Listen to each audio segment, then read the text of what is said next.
Hello, beautiful people. Welcome back to the Nurse Doc Show. Happy Saturday. I am Dr. Wesley Willis, and before we dive into today's topic, please make sure that you like, share, and comment and subscribe for those of you who are watching on YouTube to my channel because I'm trying to create as much great content as possible so that you all can enjoy it. So I would love to hear your feedback about today's episode. We're digging into long-term relationships today. We will talk about what makes a relationship successful, tips for longevity and fulfillment, and how they can impact your overall mental health and life success. For many people, finding and maintaining a successful relationship or marriage is a life goal. But what constitutes success in this area? Often people deem a several decade long marriage successful simply because of its longevity, but creating long term relationships in which both parties thrive takes more than just a passage of time. Ask any happy couple who have been together for a long time about their keys to success, and you are likely to hear a wide variety of answers. Trust, communication, spontaneity, separate bathrooms, personal space, quality time, etc. They range completely the gamut. So if you're in a happy relationship, what do you think are the keys to success? Definitely make sure that you put that in the comments because we're going to be talking about those during the show. I'm going to go ahead and introduce my guest today, who actually, he's been on the show before, Mr. Machel Hunt. He is an amazing psychosexual therapist. Yes. And a relationship counselor. Thank you for coming into the studio. You're no stranger to the show, so I'm not going to treat you like a stranger. Please don't. But we're going to start by talking about relationships. Now, I've been treating couples for quite some time. I started my own practice in 2010. Focused on PTSD and then kind of branched over after quite some time of working with individuals with trauma, sex addicts, and then just kind of moved into family therapy, relationship therapy, because it just worked. So I've heard it all. I've been on a number of different shows talking with people about again cheating, fidelity issues, and the like. And three things that seem to stick out for me in any relationship, or if there's a problem. If somebody comes into my practice and say, "Hey, Dr. Willis, my husband and I were having problems," I can already predict it's sex, it's money, or it's communication. Right. It's one of the three. It's one of the three. So I would love for you to introduce yourself and. Absolutely. Absolutely. Well, first of all, thank you so much for having me on the show. It's always fun when I get to sit with another therapist and actually bring something vibrant to a space. So I really appreciate that. My name is Machel Hunt. I'm a psychologist. I specialize in relationships and sex. And I've been doing this work for 19 years now. So I've worked. You don't look like you look 19. Thank you. I hope I can keep this up for a few more years. But I've been seeing couples and individuals with a variety of different needs. Like you said, it's usually one of those three things. That's the biggest thing is communication. As a psychosexual therapist, I see a lot of people that will come into the practice with issues around sex, issues around, monogamy, issues around, libido. But most of it still comes down to the lack of communication because they don't necessarily know how to communicate their needs to their partners. So, whatever I do, it always has to have an element of, well, how are you communicating this with your partner? Do you feel comfortable talking to your partner about these things? Do you feel comfortable sharing fantasies and all of those things? So I really enjoy the couples work that I do. One of the big things for me in my practice at the very start, I always say to couples, this is not about keeping you guys together. Some relationships just shouldn't be continued. So I give them the scope to explore what not being together may look like. And actually giving them permission for that is one of the things that really helps the success of their time in therapy, is knowing that because they've been together for all this time doesn't mean they have to stay together. Sometimes it's if you can get an amicable space where you can say, actually, we've had a good run or not so good run, maybe it's time to look at separating or not being together. And I think that really works as well. Like I said, you know, compatibility is very important. And sometimes compatibility can be built over time.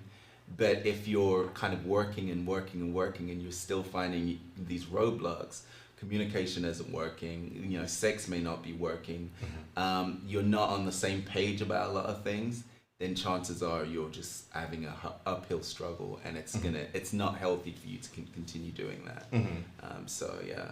Well, some people have said that their relationships work because they have a lot in common with their partners, i.e., like they enjoy doing the same things. But research shows that that's not a significant factor in creating a happy marriage. In fact, the Time Magazine article, I have it over there, by Eric Barker cited a study that 23,000 married couples found that the similarity of spouses accounted for less than 0.5% of spousal satisfaction, and less than 0.5% of couples satisfaction has to do with having interests in common. So what makes a relationship work, Machel? Right. So spontaneity first.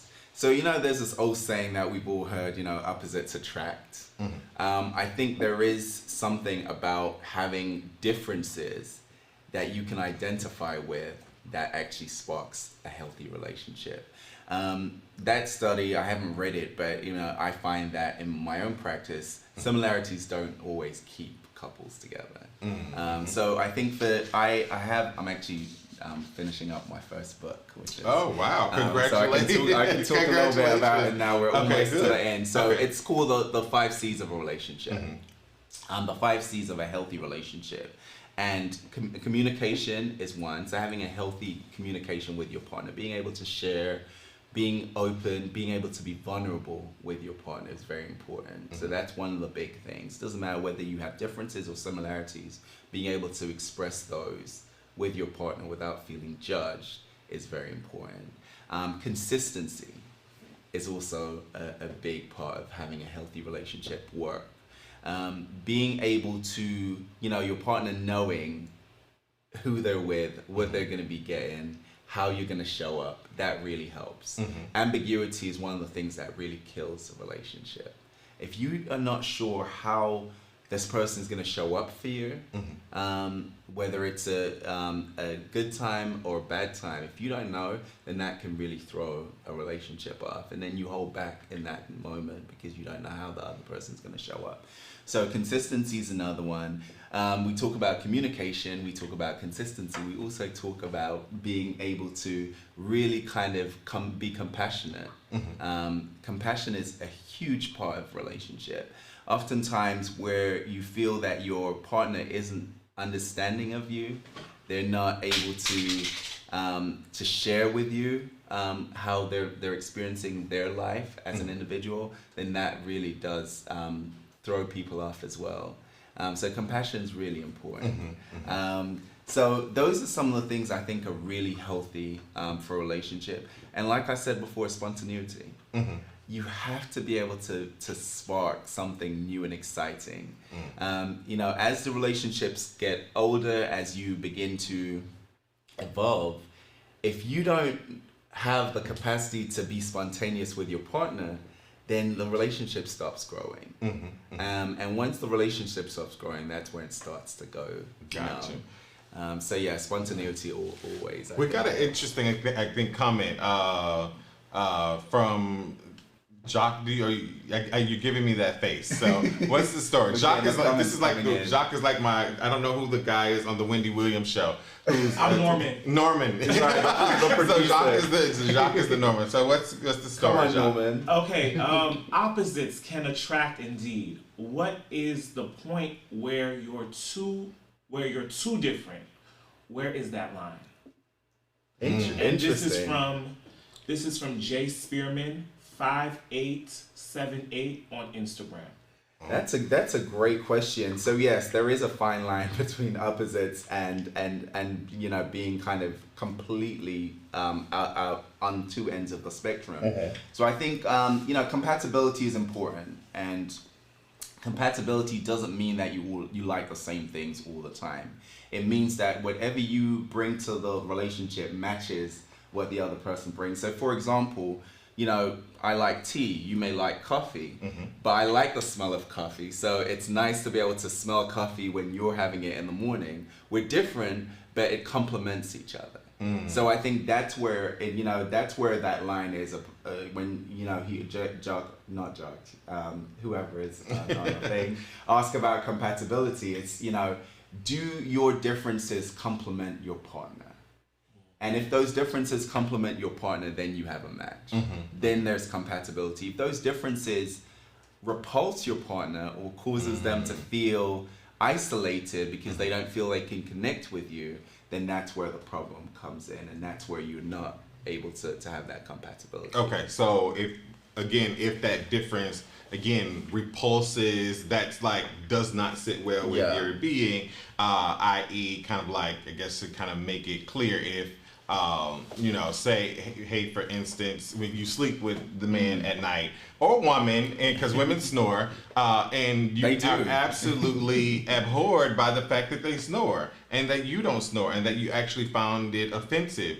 I think that's one of those differences that say, hey, this is right. This is kind of like an impasse for me, unless that person is willing to have that fixed or something like that. But it's a good thing you talk about snoring, because that comes up a lot. I hear that's a source of arguments. My grandfather slept in separate beds for years because my grandmother's like, I can't take your grandfather snoring, and it was just a normal thing. My grandmother slept at the front of the house. My grandfather slept all the way in the back. That was a loud snore. 4 bedrooms separated. Them. But you're making a very good point in that. So one of the things that comes up for a lot of couples is priorities.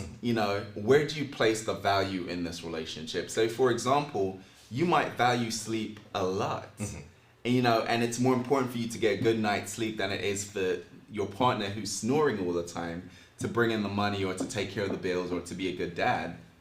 So in every relationship, you have to prioritize your values. What is most valuable to you? And if the thing that's most valuable to you is not actually working out, then that's where the problem comes in. So you could be with someone who snores all the time, but you can sleep through it because you know that the things that you value the most are being taken care of, i.e., he's kind, he's loving, he's patient, he gives me attention, he takes care of my needs outside of that. So the small irritation that you get from not being able to sleep is not a big priority for you. So I always say to couples, think about what your priorities are in the relationship, because you're not going to get everything from anyone that you're with. There's always going to be some things that you have to compromise on. But as long as the things that you're compromising on isn't impacting your priority values, then I think you can make that relationship work.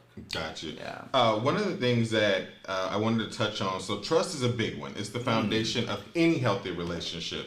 Without it, a relationship cannot have the other things necessary to make that work. You'll build trust by being honest, consistent, and true to your world. It's also about showing your true self. Authenticity is critical. Men can have a hard time showing emotion and expressing feelings because they are expected, I think, in some ways to be stoic and some, some of those prehistoric things. What are your thoughts about because here we are, 2 black men having a conversation about relationships, versus which there's a plethora of content by women who are having conversations about relationships, but not so much men, especially black men. I think even white men, period, don't sit down at the table and talk about relationships. And trust and showing feelings. What are your thoughts about kind of like trust, men showing feelings? One of the things I'll throw in there, and I have a different book, but one of the books that I always recommend to most couples, depending on what the challenges are, is Men Are From Mars, Women Are From Venus. That's a good one. That is a good one. It's like one of my core books. It's one of my core books that I recommend to my couples. What are your thoughts about trust and a community trust, and like men trusting enough in their partner to be emotional? Well, trust is such a huge topic. I feel like we could be here all day talking about trust. It literally starts in those developmental stages of life.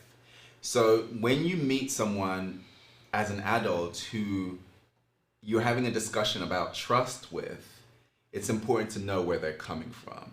What was their experience during those developmental years, during childhood?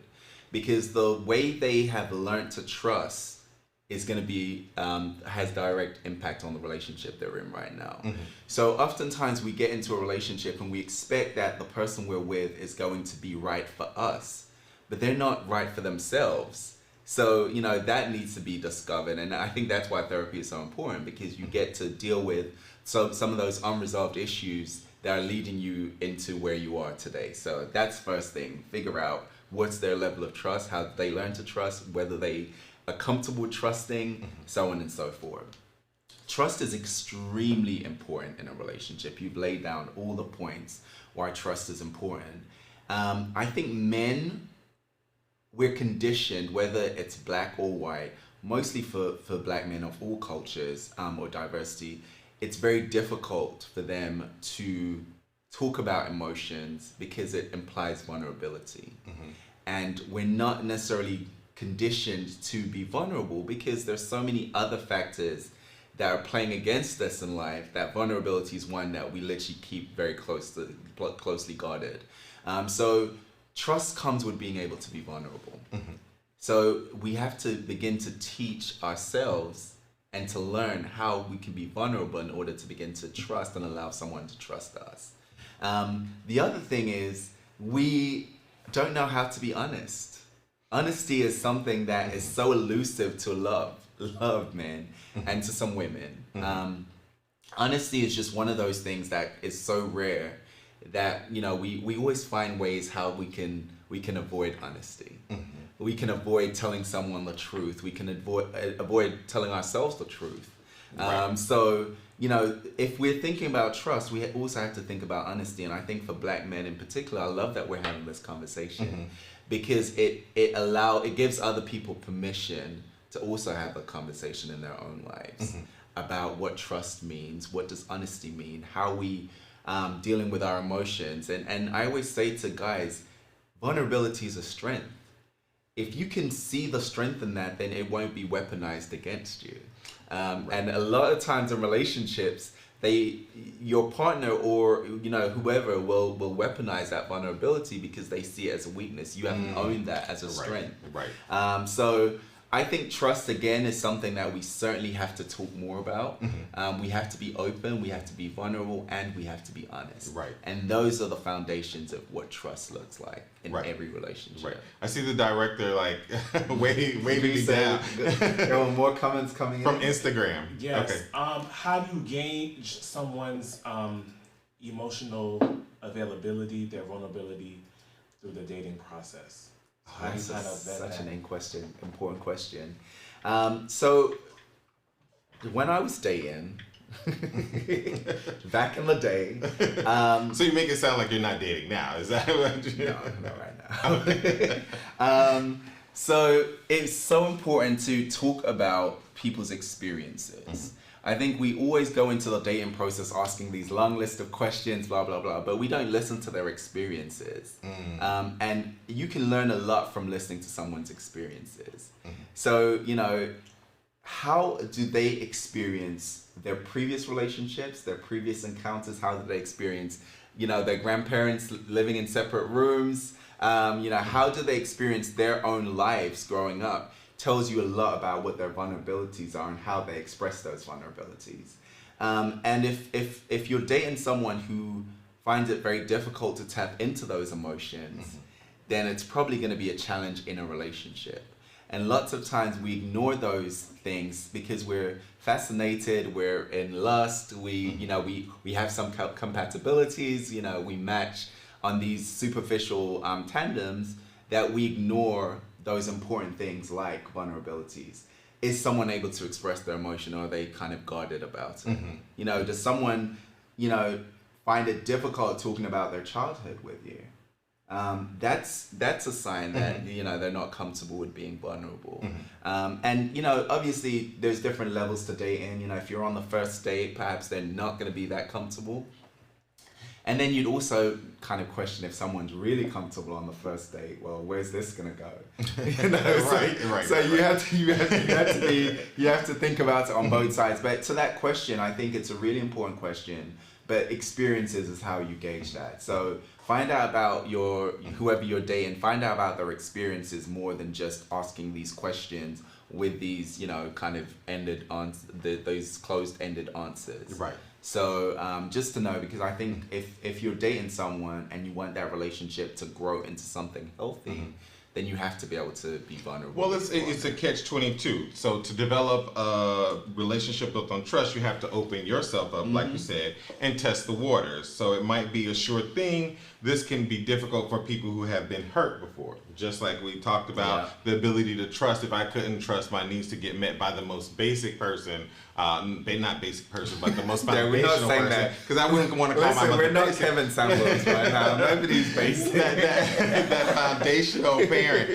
If you couldn't even trust that your mother would meet your needs, then how do I start developing trust and be vulnerable when I've shown to the person who's supposed to be my nurturer, or who I saw other people model for me, like other kids model for me, I couldn't trust that person. So how can I now try to instill that or put that on you consciously? Because we both know unconscious bringing past trust issues into a new relationship is a recipe for disaster, but we do it consciously and unconsciously. Absolutely. I mean, I'll talk about my own. So knowing my partner and us talking about his childhood and just kind of experiencing things like early on in our relationship, I know that he came from a more kind of like putative relationship. So I focus myself personally on being kind, on if there was something that I didn't like or that I didn't agree with, to have it not come off as being incredibly harsh,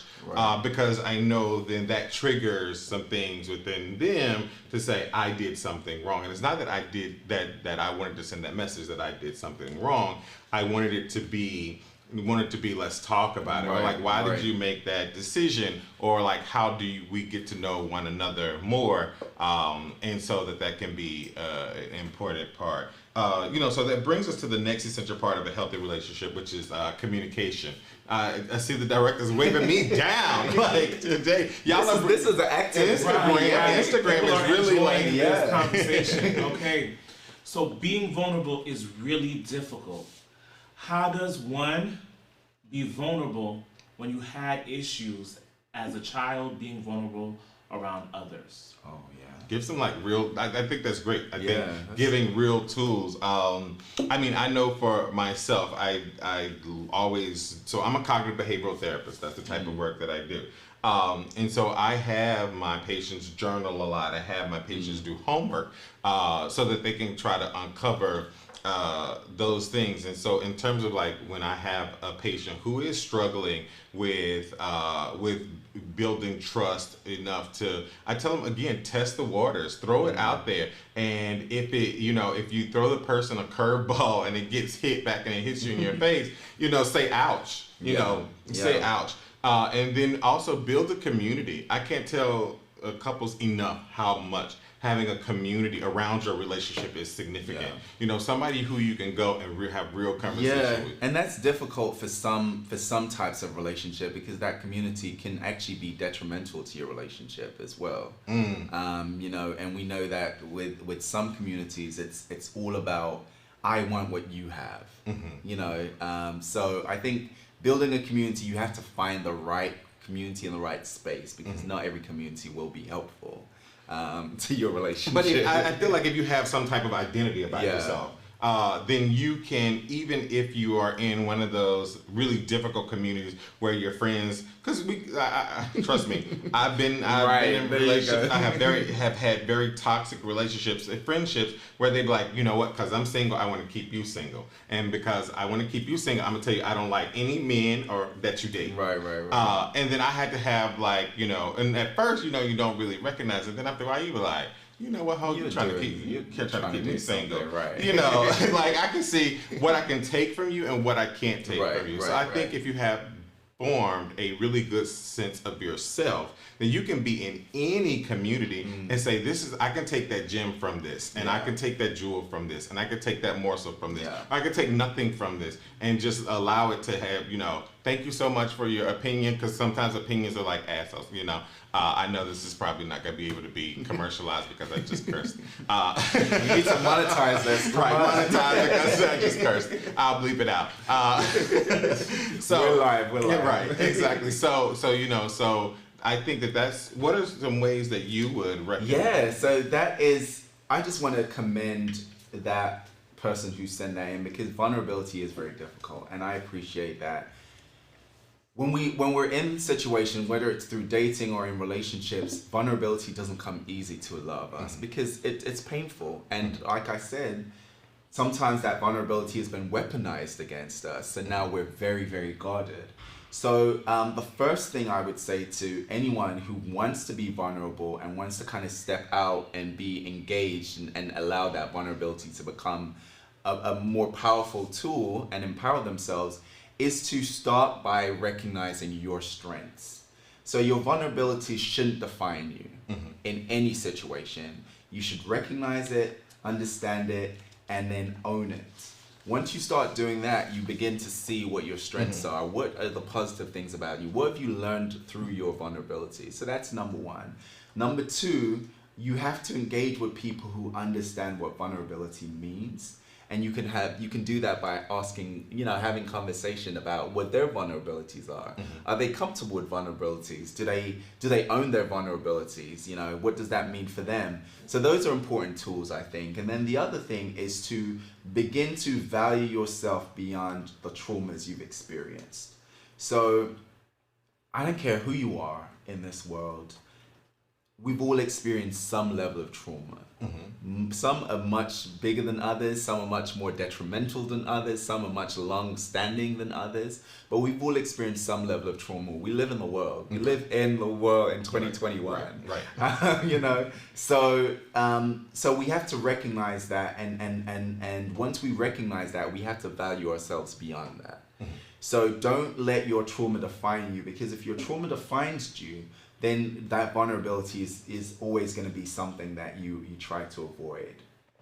So those are my 3 tips for doing that. All right. One of the topics I could talk for ages. One of the other parts that I wanted to bring up, because I thought this was a very important part, because we got it, was shared values. So what's important to you? What do you want out of life? It is important to answer these questions for yourself first.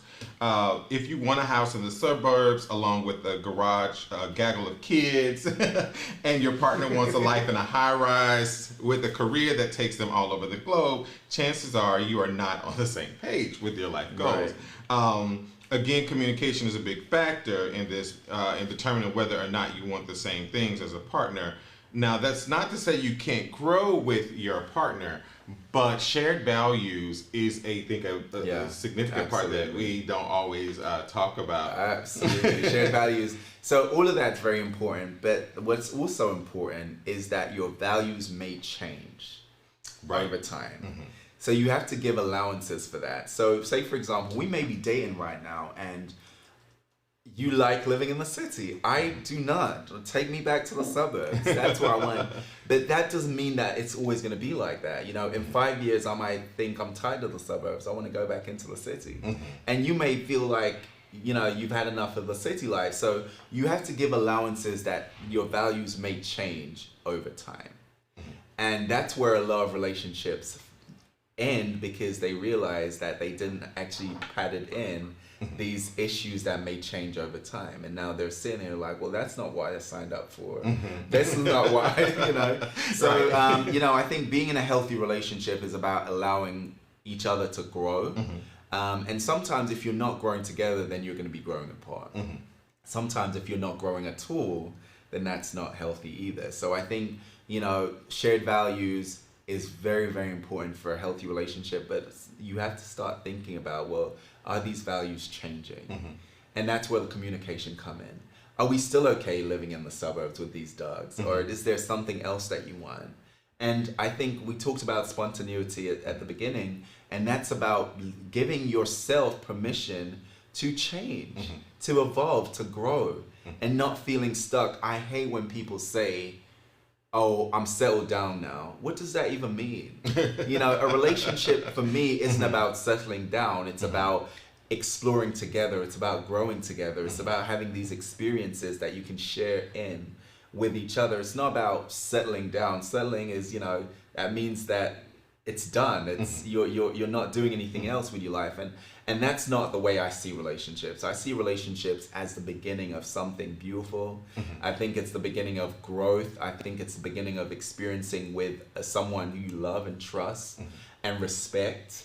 And that's where you grow from. It's that place of, this is just the beginning. Now, where else are we going? Well, we're going to talk about something also a bit spicy, because I think as we talk through shared values, I'm just thinking about all of, not just my patients, but in my own relationship, is like, so the idea, and some people may say that's like so premature, not so premature, but prehistoric, about the idea of monogamy. And again, because I want to throw out some real conflict, conflict that comes in. I mean, I've had all kinds of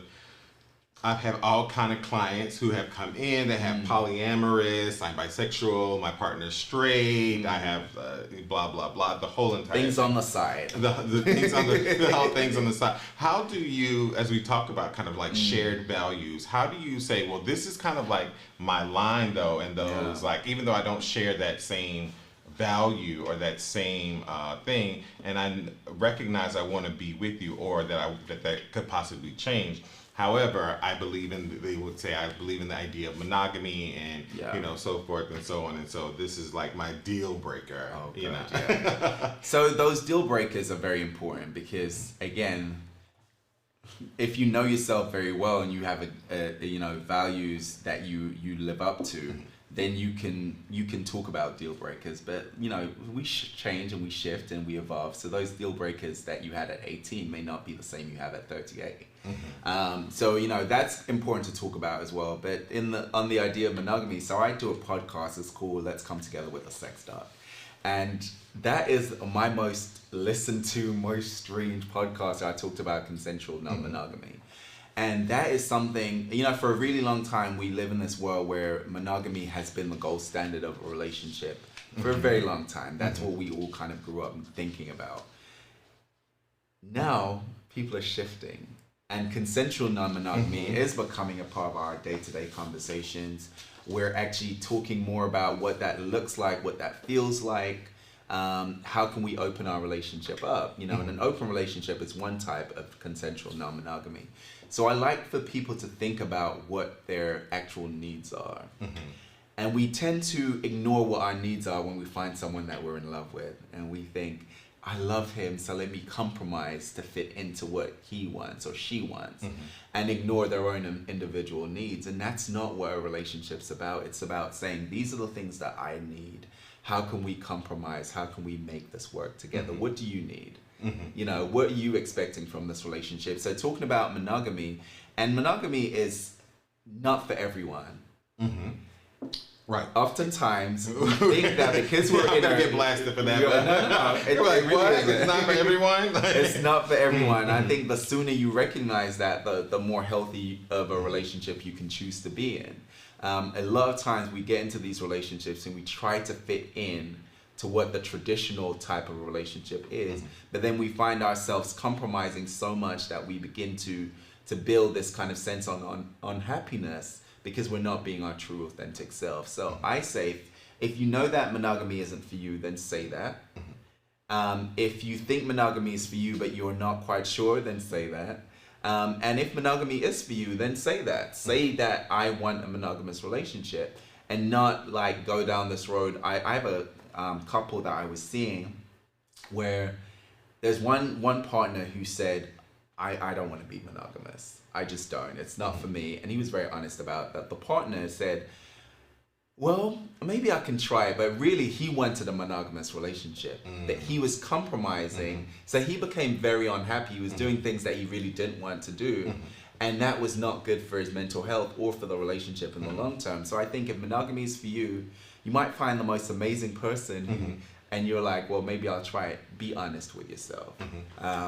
Be open about that. And I think exploring is good. If you can explore with your partner in a healthy, safe, secure way, then that's great. Trying something different is also important, but always making sure that you're not extending yourself so much that you become uncomfortable. An interesting question that I received a couple of weeks ago was, and I want to throw it out there to you. So just thinking about what you just talked about, and in the age of social media, we have things like Instagram crush. Oh, this is going to be my Instagram crush. Yeah. We find out about half the people we're going to date way before we talk to them. And part of that is infatuation. Do you think relationships that start out with infatuation can last? I think it can. If both people are interested in communicating with each other, being open with each other, building a bond, and then I think it can. I think there's a part of your relationship where you want to continue being infatuated with that person. You want to wake up and feel, oh my God, I'm with this amazing man or this amazing woman. You want to feel that tingling. It doesn't always work, and I'm not saying that if you don't have that, you don't have a healthy relationship. But I think there is some benefits of being infatuated with someone and then carrying that over to the relationship. That can be quite sexy. And I also think that you always have that to go back to 5 years in.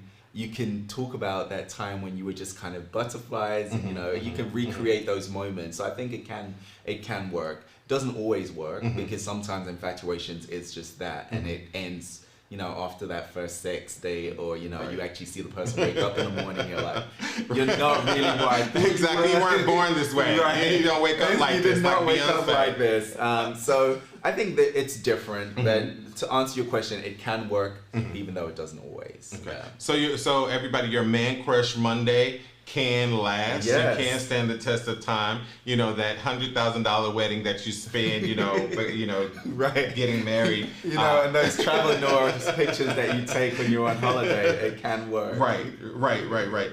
So as a therapist, when do you think a couple should seek therapy for help with their relationship? Oh, that's a very interesting question. Someone asked me that this week, actually. So I think therapy is healthy. I think it's great to uncover some of your unresolved issues. I think it's important to start therapy when you're ready to be completely honest. I have some couples who come in and they're just not ready for that honesty. They're not ready for that level of transparency that comes with therapy, because I'm gonna bring it out. So talk about how ready you are with your partner about these issues, because if you're not ready for that transparency and that openness, then therapy isn't the right time. It's not the right time to start therapy. So whenever you feel ready to open yourself up, then that's when you start therapy, and that could be within the first month, or it could be 10 years in. And that's an interesting concept, because I also as a therapist see individuals again who sometimes come in at the very beginning and say, hey, you were having premarital counseling, we wanted to talk to you. We talk about things like sharing toothbrushes. How do you feel about sharing the toothbrush? In the age of social media, we even talk about, how do you feel about your partner, your prospective boyfriend or girlfriend or whatever, fiance, getting DMs from person of the opposite sex, person of the same sex, because that, let's be honest, we gotta start talking. And also, you can't control the DMs, whether you're private or not. The DMs are gonna come. I get a lot of DMs all the time. I'm sure you get a lot of DMs. So you live in Atlanta, Georgia. I mean, the DMs are international now. This is not confined to Georgia at all. Like, I get DMs all the time. So, for me, it's very important being with someone who is confident. DMs shouldn't be a source of contention for someone if you are confident in your relationship and trust the person you're with. So if the DMs are causing problems, it's not about the DM, it's about your level of trust. That's true. And therefore, you definitely need to have some therapy about that. So, a lot of times we talk about these things that manifest in a relationship, but the reality is, the manifestation is just that. What's really going on here? How are you really feeling? Where's your level of jealousy? What's your level of trust? what's your level of self-confidence or the confidence in this relationship. And I do realize that there is some reassurances that you have to give your partner throughout your relationship, but it shouldn't come at the expense of you not being your true authentic self. So yeah, I talk about stuff like that all the time, and obviously infidelity is a big thing that we both see in our practices. Right. I see usually when people come to therapy, it's because they're having a crisis. Usually it's changing now because of everything that happened with COVID, and people are more able to recognize that mental health is valuable and it's important. But primarily, people come into therapy when they're having a crisis, and I see a lot of people who are going through infidelity. Someone cheated and they're like, we need therapy for this. And at that point, you begin to think about, well, why did that person cheat? The manifestation is that they had an affair or they had sex with someone else, but what were their predispositions and what predicated that? Right. And that's what we deal with in therapy. Right. So, the DMs are important, the looks that you might get when you go out on the street is important, the exes texting is maybe important, but then that's the other thing about therapy is that when you come into therapy as a new couple or as a couple, then you will then have to talk about all these other aspects of your life that's going on, and if you're not ready to share that with your partner, then again, you might want to consider something else. Right. I think Norman has Jacques. Okay, so I'm not even going front. This question is not from Instagram. So this is from me. Okay, come on. Since y'all both here, I might as well get some free advice. Right. So as a person who's living and dating and mating and doing all that stuff right now, how early on do you bring up topics of sex in dating? I feel like, especially with gay men, it's immediate to just ask somebody top, bottom, verse, or, like all that kind of stuff. Like, do you jump right in, or should you wait and see if you have some kind of compatibility with somebody? Well, I think it depends on your intention. Or even like kinks and fetishes too. Like, how early do you bring that up? Yeah, so I think it really, it's about your intentions. So if your intention is to have just a freak session, then you bring it up straight away because you want to know, is this going to be worth my time? If your intention is to have to try to have a relationship with someone, then I don't know if kinks and sexual position is the most important thing. So then you want to get through the important things. How are you valuing your life? What are your life goals? What your, what's your upbringing like? Are you an abusive person? Those things are kind of more important than the position that you have with sex, because that may fluctuate. Another thing I tell my clients and my friends all the time is don't ask someone if they're top or bottom or verse, because that's so limited and it's constricting. Ask someone, how do you enjoy sex? What type of sex do you enjoy? Because those things don't always come with labels. I think labels can be constricted. When you think about kink and fetishes, that's something that brings a lot of shame for people. So they may not want to be completely honest with you about that until they begin to trust you. So I think you can always suggest something. So I always say, start with yourself. Before you ask someone something about themselves, you share something about yourself. So you might say, actually, you know what? I like public sex. I like going to the park from time to time and just pulling it out and having a little bit of a wank kind of thing. See, and then you invite that person in to share their experiences with you and kind of gauge how they respond to that. Because their response is also going to tell you as much about how they enjoy sex as the words that come out their mouth. So I always gauge it in that way. And I don't think it's too early, but it depends on your intentions, as I said first. If your intention is to have a quick rump in the bed, then I don't think you should be around the bush with that. I don't think you should wait and try and be all prim and proper. I think it's important to say what your intentions are at the beginning, and that's part of building trust and honesty. Because if we talked about trust earlier on and bringing in and having relived that trauma, if you've always dated people who have wined and dined you, but really all they wanted is sex, then you're going into every situation thinking, is this person just pulling me along? Is that person stringing me along? You don't want to do that to someone else. So I think it's important to be honest and open and be as frank as you can be with that person about your intentions. So Thank you so much. we have our last question is, what are some ways a couple can build intimacy? Ooh. You're the psychosexual. Yes, I'm I the mean, relationship therapist. Listen, but that is my specialize area of in sex and expertise. sexuality. Intimacy is so important. So one of the ways some of the ways that I think intimacy can be built is through acknowledging what that person needs are. So really taking your time to not only figure out how you like to be pleased, but how does this person like to be pleased? Intimacy can come in so many different forms. I always say nudity is a great way to spawn intimacy. So, kind of making tea in the morning without any clothes on is really sexy, and that can really build intimacy that isn't necessarily related to intercourse. Doing something that really kind of brings that person in, maybe laying naked in bed or laying naked on the sofa, is good. Doing, massaging someone's feet, that can be quite an intimate thing. Posting notes around the house, for that person. Now most of us are working from home, we get to see our partners all the time. So maybe just kind of popping in when they're on a Zoom call, playing with them when no one's seeing, that can be quite intimate. Date nights, I think, can be very intimate. So oftentimes we get into relationships and we're so bogged down with all the responsibilities of that, that we forget that we're still with someone who wants to enjoy life. So dating can be good, having spontaneous dates. It's Friday, we're not gonna just go where we always go. I'm gonna plan something different. I'll make the reservation, meet me there, kind of thing. That can be quite intimate.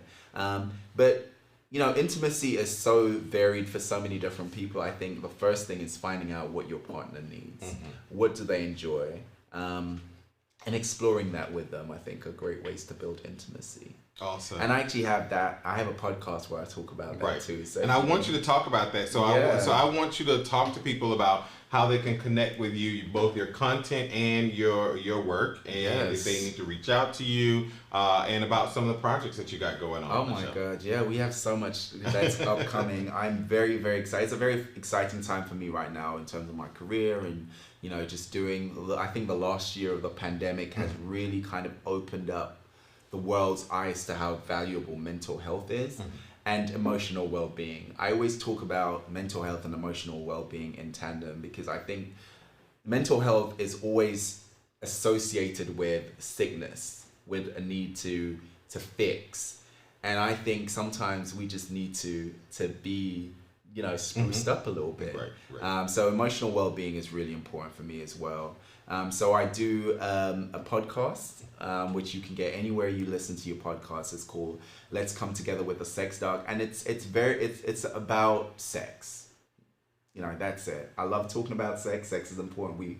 99.9% of us are here because our parents had sex.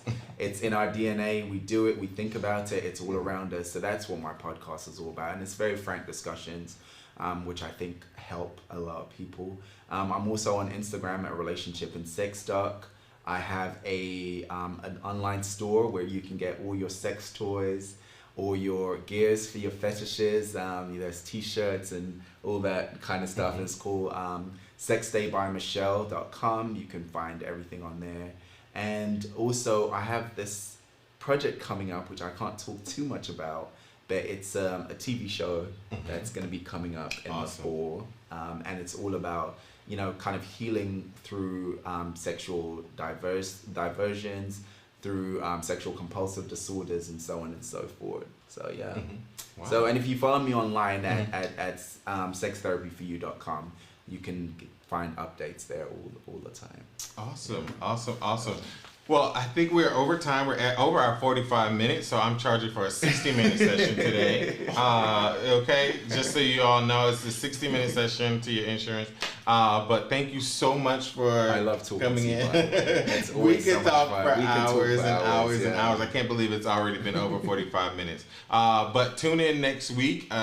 We will have in Mr. Kawan Glover I think he's from Chicago. No, he's from Philly. Okay, he's from Philly, and he is a young man that has really overcome a lot of challenges resilience is incredibly important, and if this individual, at such a young age, to have gone through already what he's experienced, and to come out on the other side whole, and to be as great a personality as he is, I think will add tremendous value for you. So that will be the July 4th episode. We hope that you have enjoyed the episode today with Machel Hunt, who will, I'm sure, be back. You get me every time. Every time, whenever you need me, just call. But I love talking to you, and I think it's such important topics to have discussion about, where people can have access to and ask questions. So thank you for everyone who